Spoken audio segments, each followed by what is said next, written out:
बिस्मिल्लाहिर्रहमानिर्रहीम। How to calculate molecular mass, that is today's topic.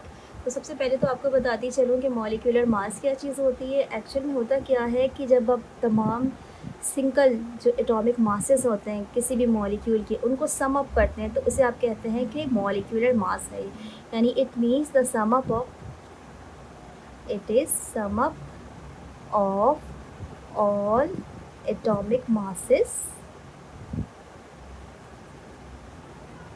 Of all elements in a molecule. ठीक है, तो अगर आपको किसी भी मॉलिक्यूल में जितने भी इंडिविजुअल मासेस मिल रहे हैं उनको आप सम अप करेंगे तो इससे आपकी क्या चीज़ बन जाएगी, मॉलिक्यूलर मास। तब हम जल्दी से कुछ सैम्पल्स जो हैं इसके मॉलिक्यूलर मास जो है इसको कैलकुलेट करना आपको सिखाते हैं। सबसे पहले मेरे पास है सल्फ्यूरिक एसिड। देखिए, किसी भी सब्सटेंस के मॉलिक्यूलर मास को कैलकुलेट करने के लिए आपको दो चीज़ों का होना ज़रूरी होता है। नंबर वन, वो मॉलिक्यूल खुद जिसका आप सैम्पल जो है टेस्ट करने जा रहे हैं, यानी जिसका आप कैलकुलेट करने जा रहे हैं। नंबर टू, उसकी जो इंडिविजुअल एलिमेंट्स होते हैं इनके एटॉमिक मासेस। फॉर एग्जाम्पल मुझे यहाँ नज़र आ रहा है हाइड्रोजन है, सल्फ़र है और ऑक्सीजन है। तो सबसे पहले मुझे इसके इंडिविजुअल मासेस पता होने चाहिए कि इसका होता है 1 AMU। AMU means atomic mass unit. इसी तरीके से सल्फ़र जो है दैट इज़ द 32 AMU, और इसी तरीके से ऑक्सीजन जो है दैट इज़ द 16 AMU। आपने करना क्या है, सिंपल। ये देखिए, सबसे पहले आपके पास है हाइड्रोजन। आपको पता है कि हाइड्रोजन का जो एटॉमिक मास है वो कितना होता है, 1। अब आप 1 को मल्टीप्लाई करेंगे 2 से, क्योंकि 1 जो है इसका एटॉमिक मास है, लेकिन हाइड्रोजन कितने आपके पास 2 हैं। तो आपने क्या करना है, 2 से इसको मल्टीप्लाई करना है। इस ब्रैकेट को बंद कर दीजिए।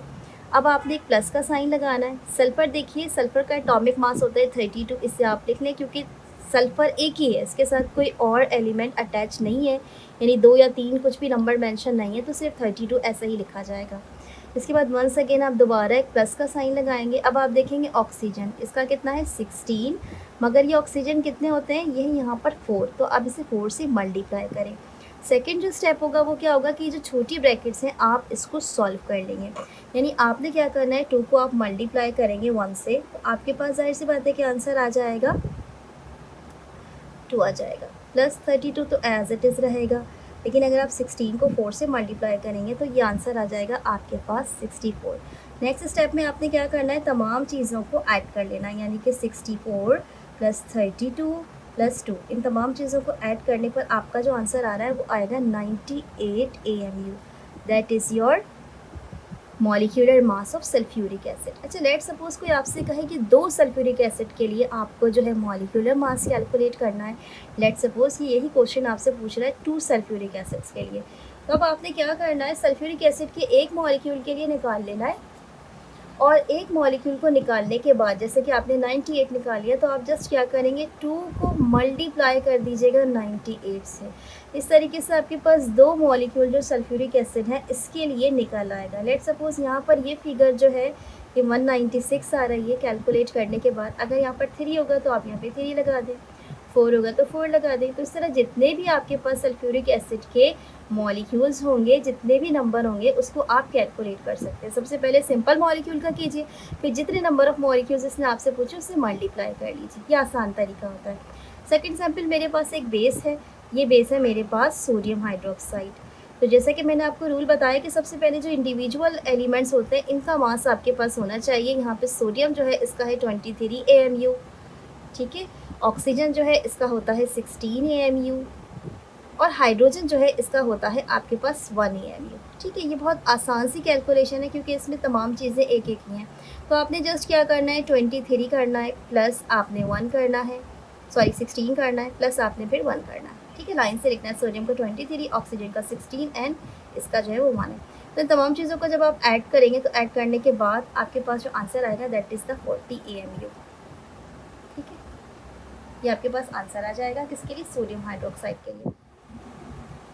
तीसरा सैंपल है मेरे पास सोडियम कार्बोनेट। तो इसमें सोडियम का आपको मालूम है कि 23 होता है, ऑक्सीजन जो है वो 16 है। अब जो कार्बन बचा मेरे पास इसका होता है 12 AMU। ठीक है,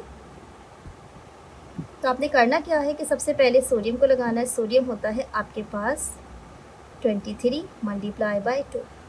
उसके बाद आप कार्बन का वेट लगाएंगे दैट इज़ द 12। उसके बाद आप लगाएंगे ऑक्सीजन का दैट इज़ 16 मल्टीप्लाई बाई 3। अब आप इसको सॉल्व करें, 23 को 2 से मल्टीप्लाई करेंगे, आपका आंसर आएगा 46। ठीक है, उसके बाद आपने अगला काम क्या करना है, ये तो एज इट इज़ लिख देना है। नेक्स्ट स्टेप आपके पास क्या होगा, इसको आप मल्टीप्लाई करेंगे 16 को 3 से, तो आपके पास जो आंसर आएगा वो आएगा 48। इसके बाद अगले स्टेप में आपने क्या करना है, इन सब को ऐड कर लेना है।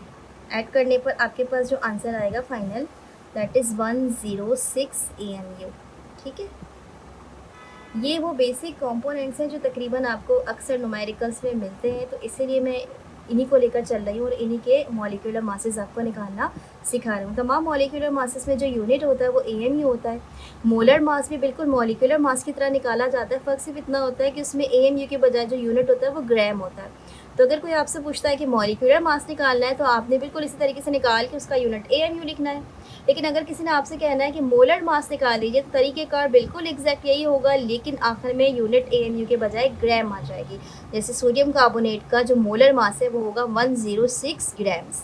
ठीक है, अच्छा अब मैं अपने लास्ट सैंपल की तरफ आती हूँ, that is the sodium chloride. ये एक सॉल्ट है, बहुत आसान है। सोडियम जो है इसका आपको पता है 23 AMU है, और जो क्लोरीन है इसका होता है 35.5। तो आपने क्या करना है, इन दोनों को जस्ट ऐड कर लेना है, यानी कि 23 प्लस 35.5, तो इन दोनों को ऐड करने के बाद होता है 58.5 AMU। तो इस तरीके से बिल्कुल आसान स्टेप्स हैं जिससे आप आसानी से मॉलिक्यूलर मास रेट्स को निकाल सकते हैं। स्टूडेंट्स अक्सर ये गड़बड़ करते हैं कि जब उनके पास इस तरीके से मल्टीप्लाई वाला फैक्टर होता है तो उसको प्लस कर देते हैं, और जहाँ उन्हें प्लस करना होता है वहाँ वो मल्टीप्लाई कर लेते हैं। तो इसीलिए यहाँ पे मैंने आपको बिल्कुल क्लियर बता दिया है कि पहले आप जो है ब्रैकेट्स हैं, जितनी भी ब्रैकेट्स हैं उनके अंदर जो नंबर होंगे वो मल्टीप्लाई होंगे, और जितने भी एलिमेंट है वो आपस में एक दूसरे के साथ क्या हो रहे हैं, प्लस हो रहे हैं। आई होप सो कि इस तरीके से आपको मॉलिक्यूलर मास निकालना आ गया होगा अच्छे तरीके से। तो मज़ीद प्रैक्टिस करते रहिएगा ताकि आपको ज़्यादा अच्छे तरीके से मॉलिक्यूलर मासेस जो है वो निकालना आ जाए। अपना बहुत सारा ख्याल रखिएगा। टेक केयर एंड अल्लाह हाफ़िज़।